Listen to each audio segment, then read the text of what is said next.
Hey everyone, Douglas here, Cannon Market Analysis. In this video, we're going to discuss a very popular topic as of late, modern monetary theory, or MMT. And we're going to see how this chart right here on the screen really kind of ties into the core framework of MMT. And we're going to see how we can use it to better understand how the economy operates, how we can use it to improve our global macro analysis, and ultimately get a better timing of when the next big market move might be happening.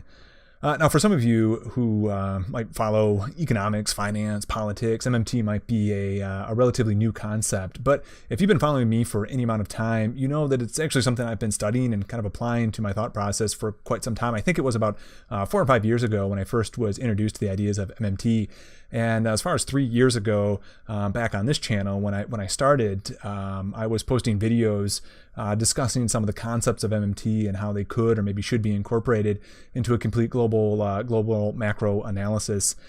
Now, MMT can kind of be a difficult concept to discuss because there are many aspects to and implications of MMT. I'm specifically thinking about kind of public policy or political implications. And this can obviously elicit some strong emotions. But what I want to do for this video is look at what the implications that the kind of underwriting framework of MMT has on trading and investing, because this framework is really this framework that really undergirds MMT. It is instrumental to how I view the markets and the economy and kind of how I do my global macro analysis as a whole. And I think that if you put aside any preconceived notions of what you think MMT is kind of trying to accomplish, and I'm thinking really from kind of like a political agenda standpoint, and look at the math, look at the framework for what it is, I think you'll find a logically sound explanation of what drives the economy. And I think it can help us understand how the economy operates as a whole. And ultimately, again, going back to that kind of important point, give us some insight into where markets are heading next, which is kind of what I'm all about here at Cannon Market Analysis. So what is it that we're actually looking at this chart, and what is this framework of this core framework of MMT that I keep talking about? Well, at the core of MMT is a framework called sectoral balances, and that's what this chart is effectively representing. The concept of sectoral balances itself was developed in the latter half of the 20th century, first by an economist named Wayne Godley, and it was further developed by the likes of Hyman Minsky and Steve Keen, some names you've likely heard of. And we'll discuss actually those two names in just a few minutes. And now today, this idea of sectoral balances is really central to many MMT supporters and what their arguments are, or what they're kind of arguing for.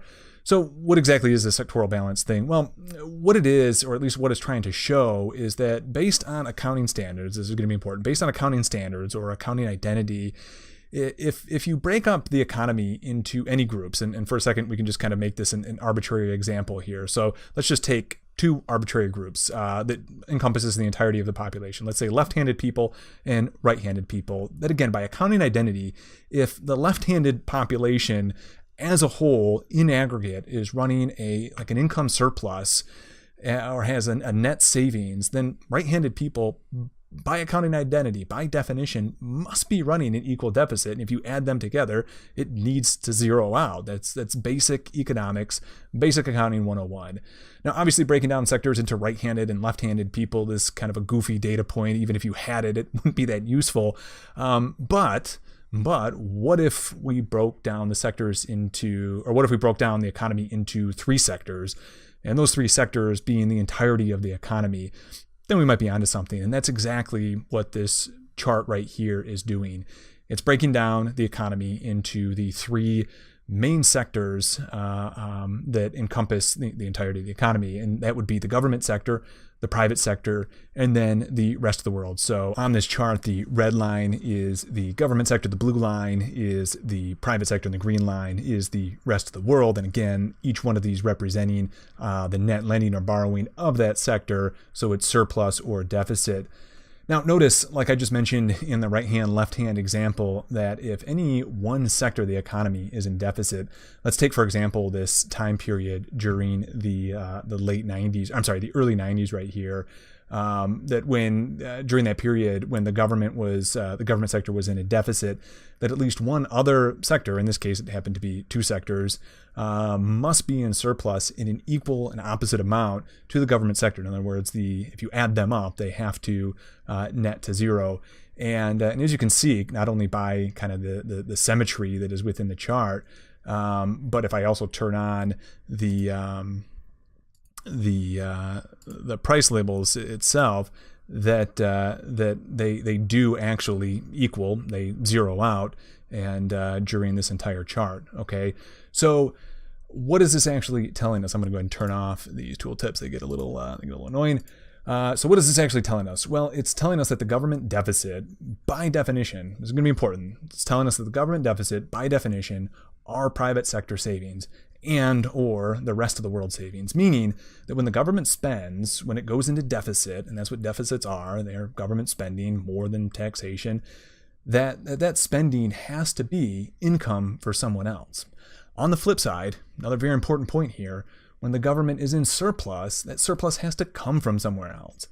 And notice that is the exact situation that the U.S. found itself in the late 90s and early 2000s. The government was running a surplus and the private sector was running a deficit. It was the private sector that was funding the surplus by running a deficit.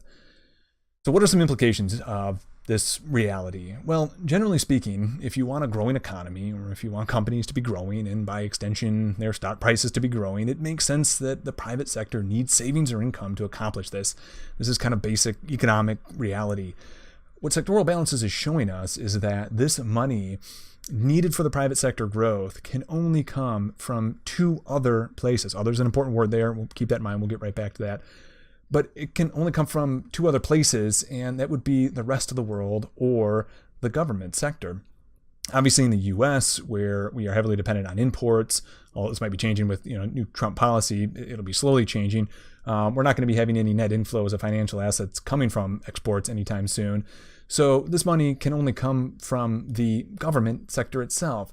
And what we see by the data is when the government is running a deficit, I'm thinking, during the early to mid 90s, I'm thinking the mid aughts, and I'm thinking really the past decade, that you're going to have overall economic growth, and for that matter, stock market growth as well during that period of federal deficit growth. However, in the late 90s, here we did, and into the year 2000, we did see the roles reverse, where the private sector ran a deficit and the government sector began to run a surplus.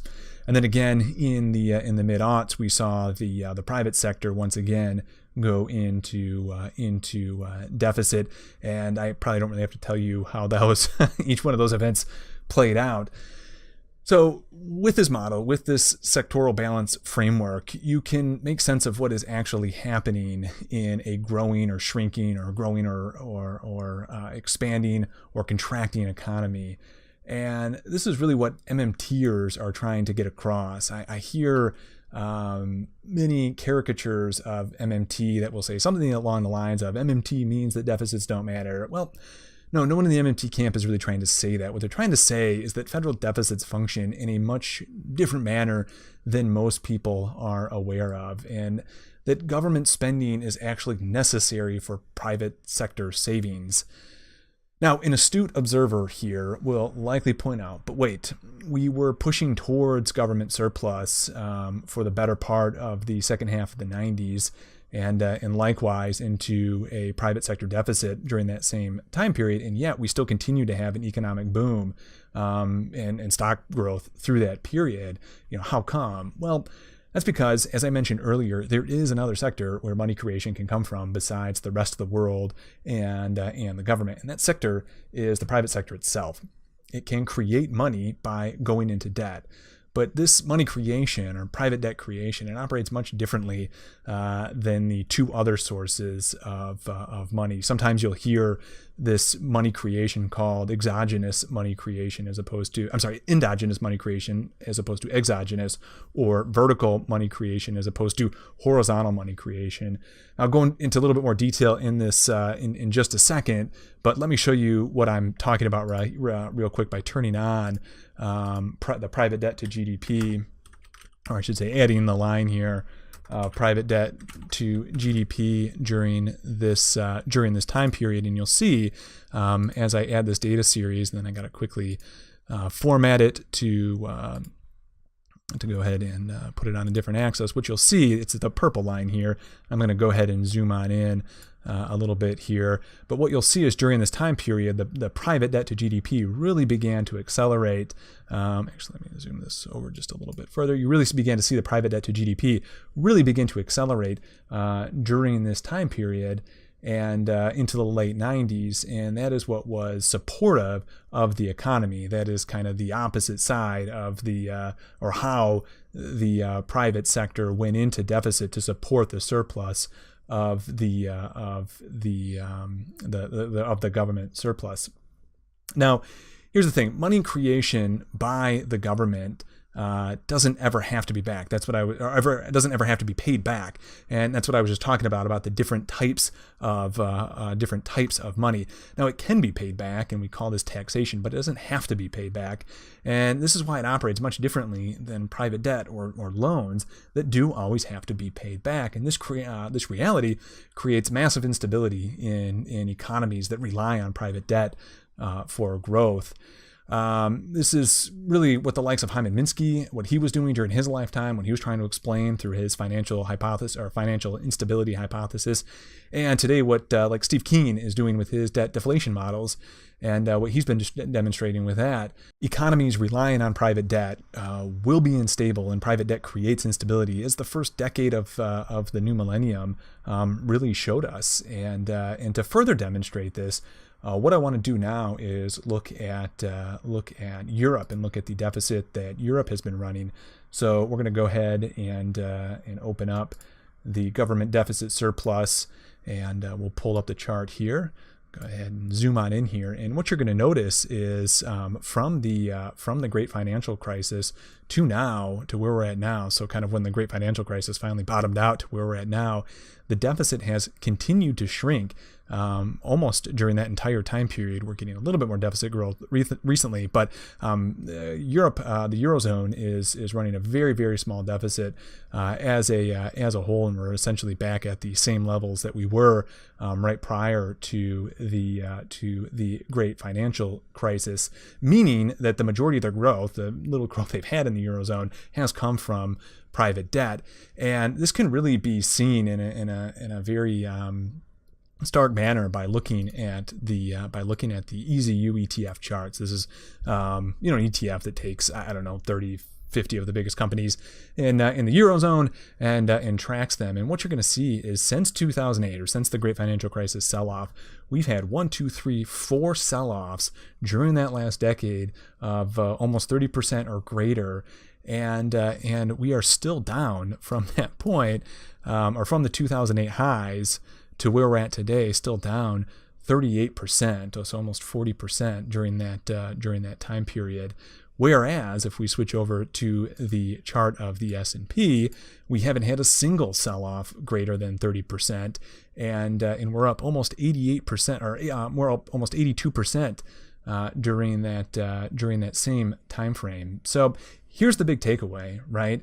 Is federal deficits, because they're injecting new money into the economy, they support economic growth and ultimately push markets higher. And we see that playing out in the U.S. The U.S. has run a massive deficit over the last decade, and we are seeing acceleration in that deficit right now. I think the best way to put it, or oftentimes you hear it put, that fiscal spending will crowd out private investment, but it's really the complete opposite. It creates the necessary environment for private investment to operate. And I know this is counterintuitive to what you normally learn in economics or finance class, but the data speaks for itself. And utilizing this insight has kept me on the bullish side of stocks for quite some time, while many in the finance world continue to express bearish fears, often predicated on the very faulty understanding of what government debt actually is. And this is really what is at the heart of what my research and analysis is here on Canon Market Analysis. I've found ways to identify in almost real time how both fiscal flows and private debt flows are affecting markets, and where if you can kind of understand these principles of MMT, of kind of heterodox economics, and understand what data series to look at, you'll see some really amazing correlations between markets and these data series, and it can greatly impact the probability of trying to keep you on the right side of the market. So look, if you're an active trader, if you're an active, maybe like you actively manage your 401k, maybe you're a portfolio manager, or you just want to know where the markets are going next, come check out my Patreon page, and that's where you can get access to the research like this. It's my global macro research. It's going to be analysis videos where I tie in this heterodox MMT style approach to markets with kind of a classic global macro analysis on top of that. And I break down the markets, and we try and figure out where things are headed next. Now, I do want to finish off this video by trying to tie things all back together with MMT, and I usually shy away from politics for various reasons. I'm kind of about knowing where markets are going and making money off that, not affecting policy. But I will say this from kind of a political standpoint, that government spending is necessary for economic growth. It is, and it is, it is the prerequisite for stability. So my hope, at least, and again, this will be my one political comment with regard to the whole MMT discussion and government spending discussion, is that we move away from the can we afford this, whatever this might be, to is this the best use of real resources? Because that's what this discussion should really be about, right? We have limited real resources. The money that the government spends is going to essentially activate those real resources for the benefit of society as a whole. So the question should be, does it make sense to utilize real resources on wars? Maybe it does, or spend on wars, as it's normally said. Maybe it does. Does it make sense to spend or use our real resources on infrastructure? Maybe it does. What about spending or using our real resources on education? Maybe it does. But these are political decisions, right? But it's an economic reality that the question, can we afford it, is ignorant of the economic reality that government spending creates the money for growth, for investment in the first place. So I'll leave that there. And if you found this video helpful, make sure you click the like button. And if you're not subscribed yet, make sure you click subscribe, turn on that notification bell so you won't miss another update going forward. And as always, good trading, everyone, and I'll see you next time. Bye-bye.